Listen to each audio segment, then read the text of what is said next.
Welcome to Marketing Happy Hour, a weekly podcast helping marketing professionals and entrepreneurs build better strategies and hit career goals. I'm Cassie. And I'm Allie.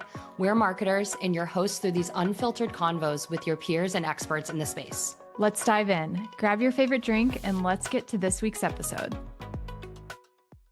I'm so excited to have Katelynn Ludwig of Dude Wipes here with me today. We're going to talk all things just bold, culture-driven brands, talk about influencer marketing and how it drives ROI for them, and just overall marketing trends, and of course some career tips here and there. Super stoked to have you, Katelynn. Welcome to the show. Thank you. Thanks, Cassie, for having me on the show. Super excited to dive in.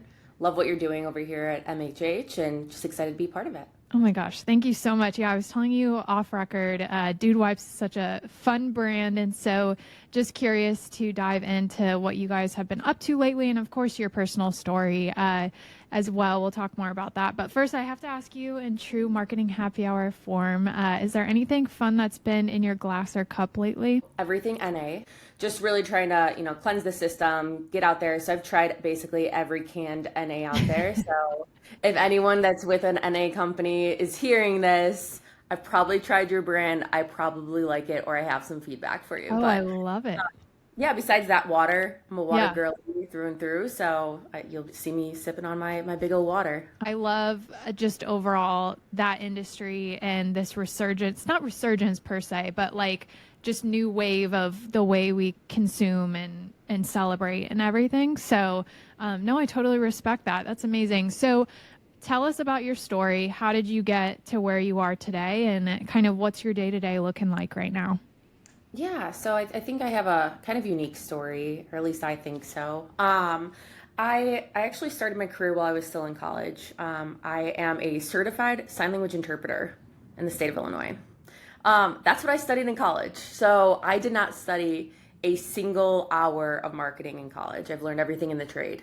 So while in college, I started working for a couple different brands under the Coca-Cola Glasso umbrella. So Vitamin Water, Smart Water, NOS Energy. Popped over to Vita Coco, some good old Vita Coco days, and had a mentor take me under his wing and really taught me so much while I was still in college. After I graduated, he offered me a full-time role, and my passion was there for marketing, and I felt it, and I craved more and more, and I craved to learn more. So I took the leap of faith, still was certified in interpreting just in case I needed that in my back pocket, but really just dove in head first. And learned everything, like I said, in the trade. So started in field marketing, experiential marketing, all the way up to some trade marketing, and now we're in brand strategy and overseeing brand strategy for Dude Wipes, but also I've worked for so many other great brands like RX Bar, June Shine Hard Kombucha, Next Century Spirit. So it's been a fun journey to get here. Oh, I love that so much. Can you clarify too, we have a lot of younger professionals, just professionals looking to break into the industries and get their feet wet and learn more about the different roles and opportunities out there within the brand strategy role. Just kind of in a quick nutshell, like what is your typical role entail, or your day-to-day, or some of the functions that you're kind of leading with that role specifically?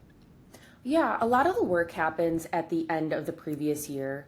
So we start the brand strategy plan out ideally in that August timeframe. So really getting ahead of the end of the year planning and just understanding the consumer. So the brand is great and really just pushing the strategy is great, but understanding the consumer, what makes them tick, what's in their shopping cart, what are they watching on TV, what are they doing with their friends on the weekends, how many times are they eating Taco Bell and Chipotle? And really just understanding this consumer to their core and finding that secondary consumer, but then hyper focusing on this first consumer. From there, we can build the strategy out, whether it's we want to launch a new program. Like this year, we're doing Life Quakes. I'm sure you've heard Ryan Megan talk about it. It's kind of new and emerging, but we're really pushing this into the market. So Life Quakes is how many different places in a person's life can we show up? How can we come in a unique spot? So think about toddlers when they're learning to potty train. They're going from being baby wiped to dry TP. Well, that's not really going to cut it. So introducing Dude Wipes into that space is key for that first life quake moment. So we're talking to the moms and the dads and really making sure that we're getting in front of them in that life quake moment. Then you move on to puberty. So we all know puberty, not the greatest time for all of us, but we have dude wipes now. You know, we have our odor destroyer, which is essentially a deodorant wipe. So the solution has a deodorizing solution in it. So it really is just like helping benefit. Like my nephew uses it after gym class. Loving it. So, you know, I have his dad on board. Next step in life is going off to college. So talking to college kids is one thing, but let's talk to their parents who have that disposable income, that are going and making those Sam's Club runs, that are going and making those Amazon purchases and shipping to the dorm, and really pump their heads and get them to understand, like, no one wants a stinky kid on campus. Right? So it's really just like playing into these life quakes, and that's how we've built the strategy for this year. Hyper focusing on these life quakes and making sure that all of our marketing ladders up to these life quakes, so we really push it hard. Amazing. That's Yeah. kind of your question, because I feel like breaking into this industry and brand strategy is, you have to understand your brand at the core, right? Understand everything about it, the ins, outs, and all of the different pieces of the organization. And then that second part, like I kind of honed in, is that consumer. Really get to know that consumer, get consumer insights, pull consumer data. We work with Numerator, like work with these resources that have all of this data at your fingertips, and understand that consumer. You'll be able to talk to them a lot quicker, spend less dollars in marketing, and get them to turn and buy at the shelf. Yeah. Brand strategy really is a foundational element of just messaging and everything you're doing out there, consumer facing. And it's a really important piece, and something, if you are very curious about data and you find yourself kind of learning about consumers and asking questions about why they buy what they buy and their behavior and stuff, chances are it's a really good space to maybe get curious about and tap into. So thank you for sharing that. No, super helpful. So if you're not familiar with Dude Wipes, please go check out the brand, first of all. And so I want to, on that, like, you'll notice immediately that Dude Wipes is this bold, recognizable brand. And so speaking to brand strategy, what's kind of the overarching strategy or plan that ties everything together across social, influencer, content, and PR? So you built this plan the end of last year. Now you're going out to execute it on digital channels. Kind of what is that looking like for you guys? Yeah, it's really community driven. Push our community to this next stage. Talk to the community like they're our friends, they're our buddies, like we're texting them on, Twitter. So that's been a huge strategy piece for Dude Wipes, way before I was on the team. Our community management team is just incredible. It's actually one person. It's not a full team. It feels like a full team sometimes, but I mean, he's replying to hundreds of people a day. He's messaging and tweeting at hundreds of people a day. If someone's talking about pooping, or they talk about that they just crushed 8 burritos at Taco Bell, he is in those tweets, he's in those Instagrams, and he's saying, where can we send the wipes? Just really like getting our community just stronger and stronger. It doesn't matter if you have 1 million followers or if you have 15 followers, he's still going to tweet at you. There is no discrimination on how many people are following you. We're all, we all poop at the end of the day, and we're just trying to talk to everyone that's pooping and, get Dude Wipes in top of mind. So, yeah, I think like that's one big piece that overlaps with a lot of our strategies, building this community and continuously talking to them in different avenues. So, like I mentioned, we have community management, where we're talking to them on Twitter, Instagram. But we also have linear media. So we have a pretty big budget for linear this year, which is really exciting. So you'll see our commercials running through the rest of the year, starting March 3rd. We are working on new creative spots. So last year we had 2 spots. This year we are running those 2 spots until our new creative is ready. So excited for that to come. I can't give any spoilers quite yet. But yeah, overall, it's just talking to consumers in all these different places that they're living. So they're going to see us on TV. They're going to see their best influencer that they love to follow, they're going to see them posting about us. They're going to see our TikTok live streams. They're going to then go and get a tweet from us because they mentioned pooping on Twitter. So there's a lot of ways that we're just trying to always touch the consumer, talk to the consumer, and then when they're at Target, Walmart, wherever they see us, they're like, oh yeah, I'm finally here. I'm just going to grab it real quick. Absolutely. And that goes back to that recognition piece. And that starts to happen when you're showing up in literally every touch point of a consumer's life. So I want to dive into social a little bit further too. So a lot of brands struggle to keep their community or followers just engaged long term. So how are you guys kind of diving deeper into what you just mentioned, maintaining that consistency and engagement, and what metrics, or how does that kind of point back to the bottom line of the business, and how are you guys seeing that social engagement and interaction, for example, tie into just the business goals overall? Yeah, so big piece is just always having content ready. We always say internally we never have enough content. We have a ton of content, but it's keeping this content relevant, and also not taking ourselves too serious. So we're this irreverent brand where if you're scrolling through Instagram, you're seeing political stuff, you're seeing, the normal news stuff. We're not that brand. We're not talking about it. We're not putting any opinions out there. We're literally just trying to have fun, trying to make you laugh, and cracking jokes along the way. So that's kind of how we built this community the entire time. Working with influencers that also have that same mentality of just being irreverent, having fun with life, not taking everything too seriously. That's how we're able to get this huge master wheelhouse of content where we're always pumping out new content every day. The way that we kind of look at content is like we just kind of chatted about, is getting in front of our consumers many times through a week or a month. And the way that we're able to do it is this influencer program we have is insane. Garrett Payne, he's our director of influencers here. He has built an awesome program where we have partners on the program where they're creating content every single month for us. And their content goes viral, and they will create content until it does go viral for us, which is unlike any other influencer campaigns I've ever seen before. It's typically, all right, I'm going to create a video, I'm going to get my check cut, and I'm moving on to the next brand. These consumers, these, family, friends, really we're calling them at this point, they love the brand so much that they're part of our brand.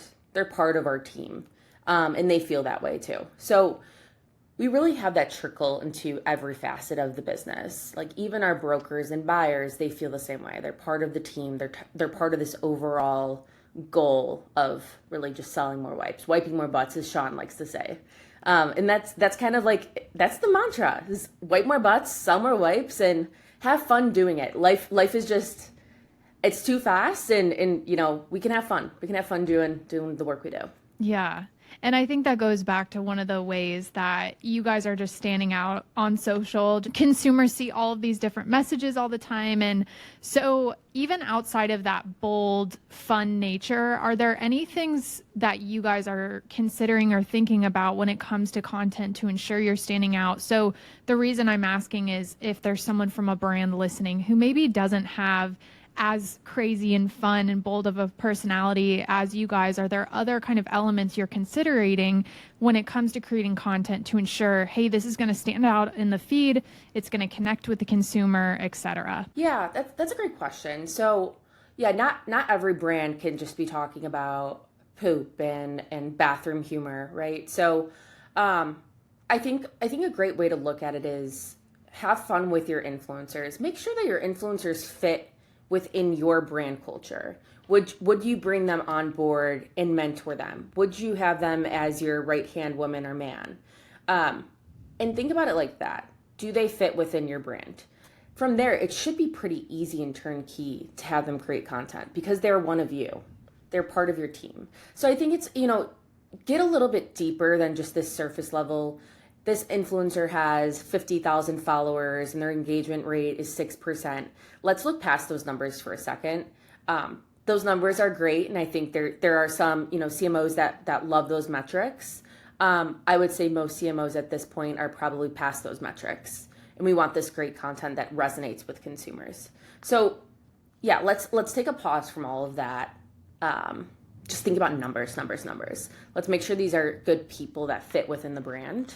And I'm trying to kind of put myself in a position where a brand might not be able to have as much irreverent fun that we can. And yeah, I would say the same thing. Just try and find that right brand fit for you, for your team, and then for your campaign. Always make sure everything loops right back to your campaign that you're running. Before we get back to the episode, we wanted to take a moment to tell you about our latest offering for marketing professionals. We get asked all the time where marketers can actually connect outside the podcast. So we built it, the MHH Collective. Monthly live sessions with us and industry experts, real career conversations in a Slack space that's actually helpful and not noisy. If you want to learn with people, not just listen, we'd love to have you. If you want to join us, you can find the link in the show notes below. Yeah. Absolutely. So kind of on the topic of influencer too, and I want to tap back into social to talk about TikTok here in a second as well. But with influencer specifically, I think even still, it's surprising to see how many brands are still kind of hesitant to dive headfirst into influencer marketing. So again, going back to this discussion of ROI, and you mentioned just making sure influencers are the right brand fit and everything, but how just overall, when you're building out a campaign, you're tapping into influencer as a strategy, how are you ensuring that that leg of your campaign is successful, and how are you measuring success just overall with influencer partnerships? So we measure success with influencers in a unique way. Viewership is wonderful, and we love those big numbers, right? We love to say, 900 million views on all of our content from last year, because that's what happened with our organic content. But really, it's how many of these unique eyeballs are seeing our content every single month. That's where the bread and butter lies for us. And we don't really put an ROI on influencer marketing. I think it's really hard to measure a success rate on influencers, because we don't know how the end consumer is seeing that content, taking that content in, and following up with that content. So it's really just this little piece of the puzzle that needs to be there. So we're talking to them at the right time, when they're winding down after work and they're watching their Instagram feed or going through their Discover page. We want to be there at the right time, talking about the right things that resonate with them. And that will happen when you bring on those influencers that fit within the brand, fit within your campaign. It'll just happen.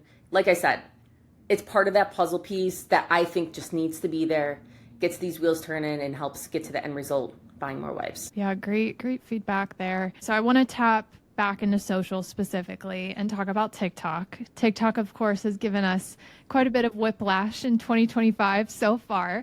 We're happy that it's back for now. What are you guys just kind of doing on the platform overall? You mentioned offline. TikTok Shop has been huge for y'all, which I'm excited to continue to see that with live shopping and everything integrate into 2025. But yeah, what's kind of the approach there on that platform, and how successful has it been for you guys so far?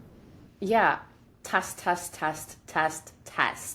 I cannot say that enough. There are so many new things popping up with this live shopping, where you need to test everything that comes up, obviously within budget. But there has been several different campaigns that we launched last year where it was a new agency popping up.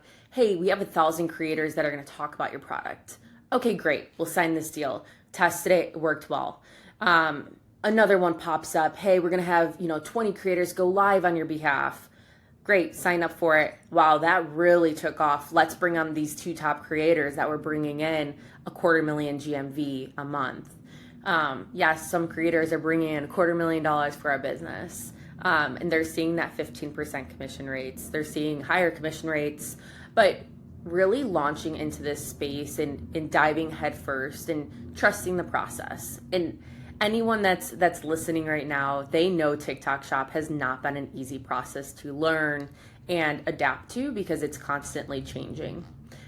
So really just understanding every single test we do, analyzing that test, and then going full force to it, or tapping back and trying to go other avenues. Right now, we're actually doing a test with an agency partner where we hired someone to go on live 4 hours a day on Dude Wife's TikTok page.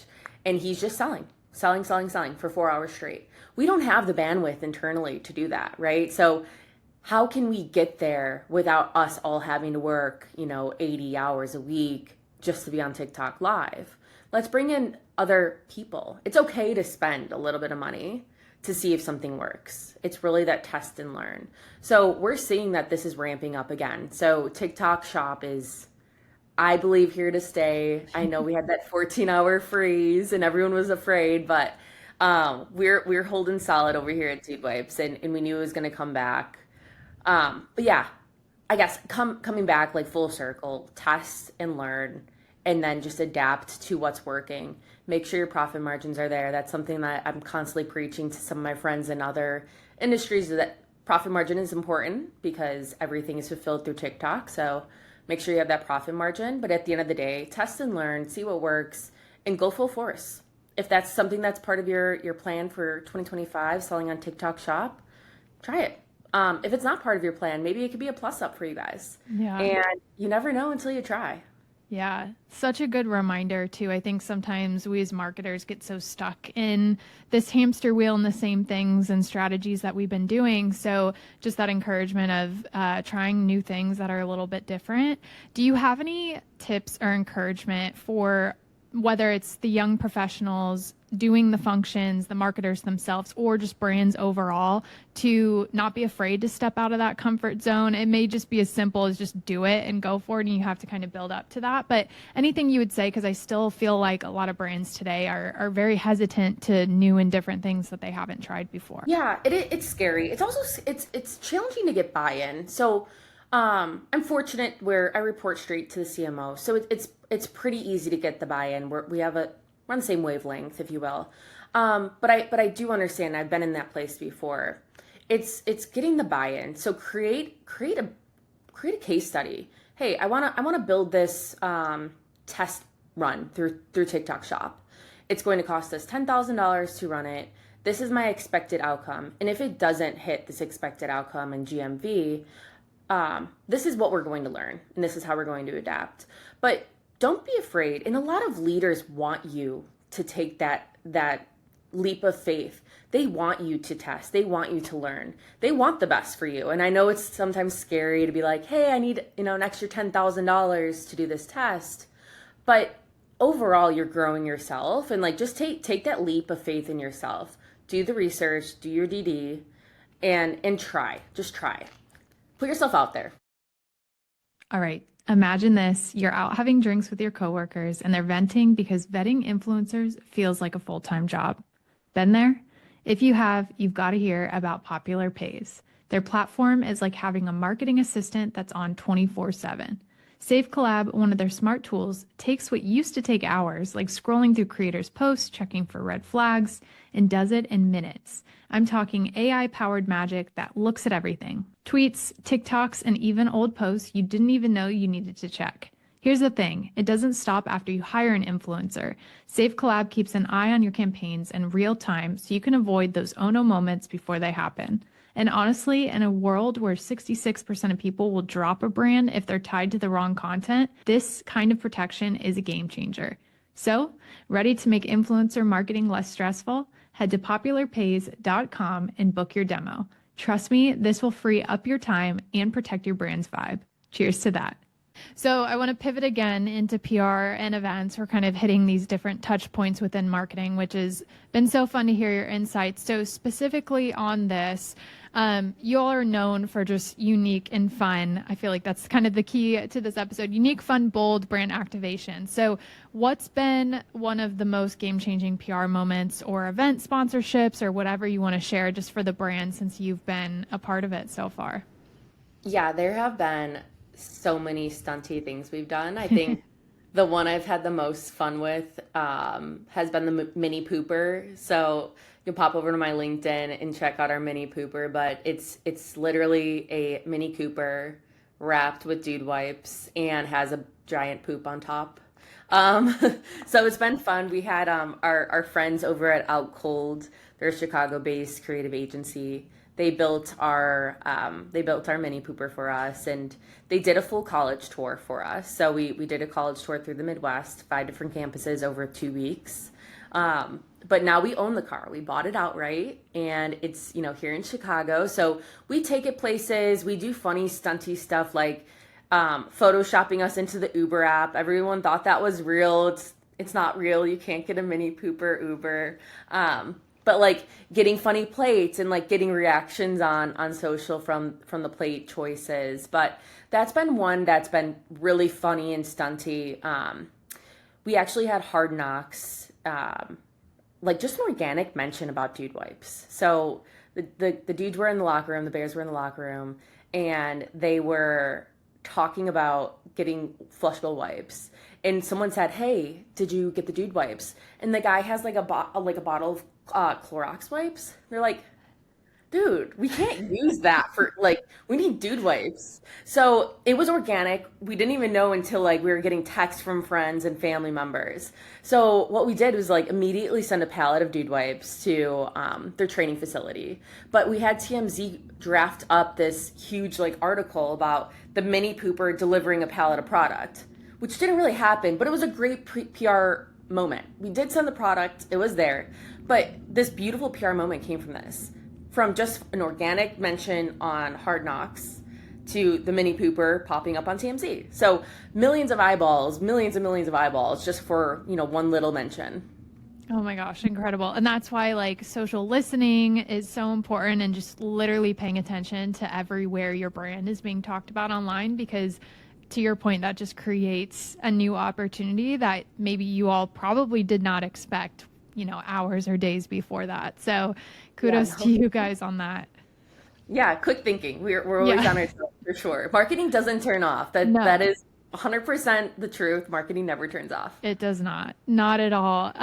So with that, like talking specifically about events, or even if you want to tap into more of these brand moments or activations, how do you all decide like which moments, events, whatever to invest in, and what makes that activation a strong brand fit for you? Yeah, that's a great question. So we do have a healthy sponsorship budget, and we have for a couple years now. But really, when we're analyzing these sponsorships, is how many eyeballs are going to see us, and how does it relate to the brand? So the Browns, the Cleveland Browns, we're one of their sponsors, their main sponsors, and it's obviously the perfect fit. Browns poop, it's a natural fit. So working with them, but also ensuring that when we're the presenting sponsor for that game, how are we showing up on site? Do we have samples? Do we have plenty of samples? Are we on the LED screens? Are we going to be in the email blasts? Can we do some type of giveaways or sweepstakes? But really trying to make this program, this partnership, more 360 than just we're the partner of the Browns.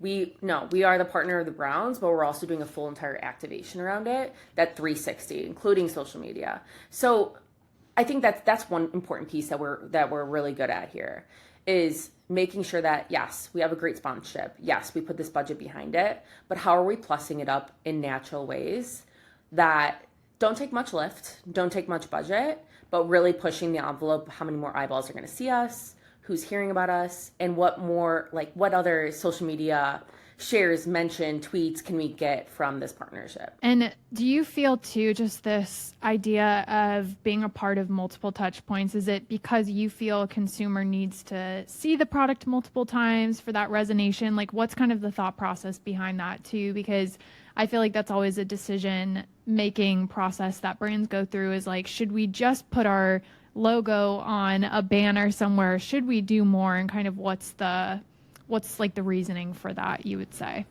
Yeah, in my experience, it's the clutter. So just have a banner in the Browns stadium. There's so much clutter that's going on. Yeah.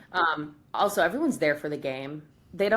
Not everyone's a marketeer where they're looking at every single brand that's sponsoring. I know everyone listening to this right now is like, yes, I've been to a baseball game or a soccer game and I know all the sponsors.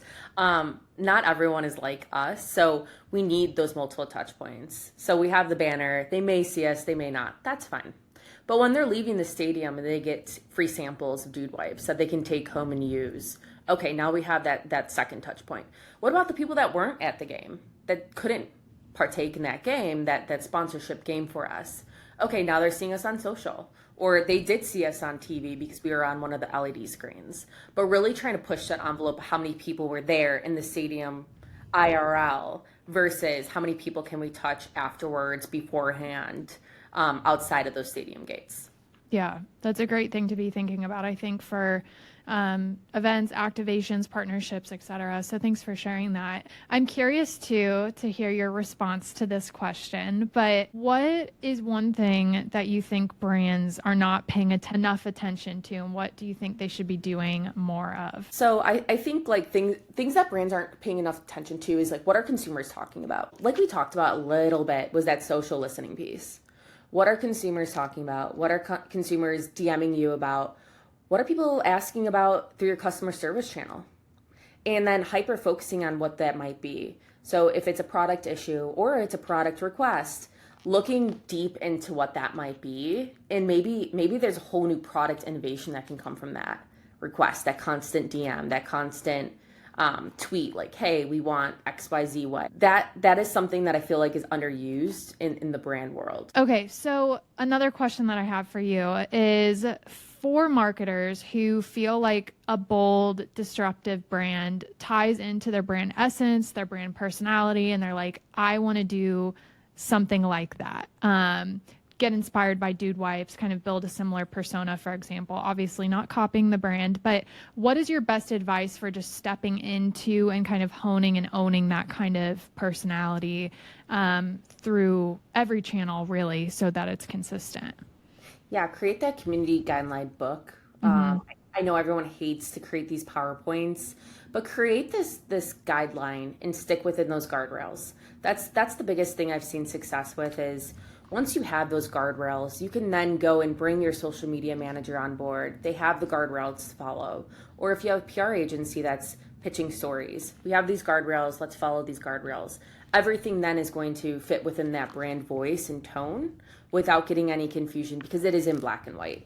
I think that's my biggest advice on keeping the same vein in every single piece of social media, in all of your content, even in your copy. Really, everything should kind of be within that same vein of your tone of voice, and that will be really helpful as you're looking through your career. And even it doesn't have to be a PowerPoint. It could be scrapped on a piece of paper and pinned on your wall, but have those pieces of tones that you want to stay within. Keep your brand voice strong and prominent within all of your copy, and you'll be just fine.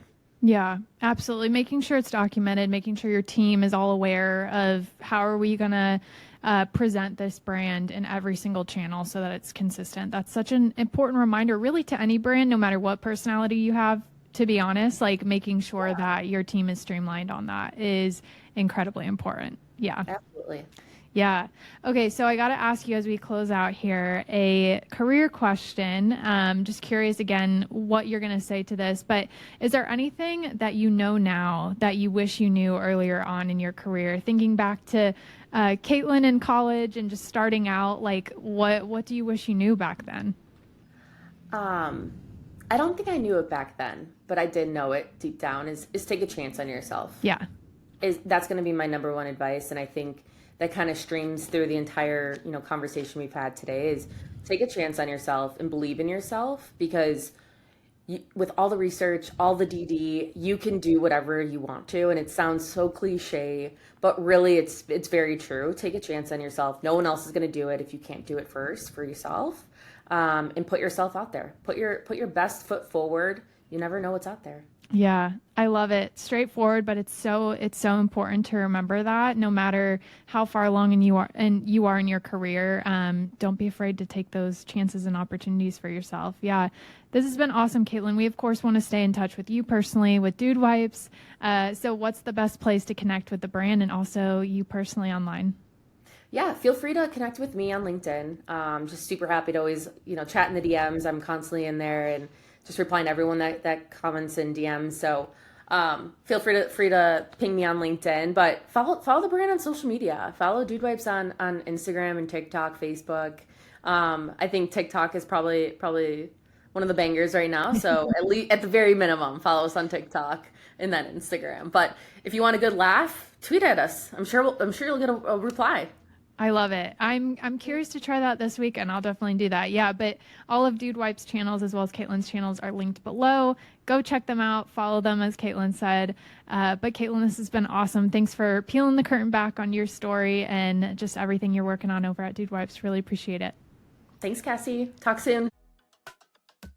Thanks so much for listening to this episode of Marketing Happy Hour. If you enjoyed it, make sure you're subscribed to the show and sign up for our weekly newsletter with insights and marketing resources. We also invite you to check out the MHH Collective, our community for marketers looking to connect, grow, and learn together. Check out the links in the show notes. We'll see you next time.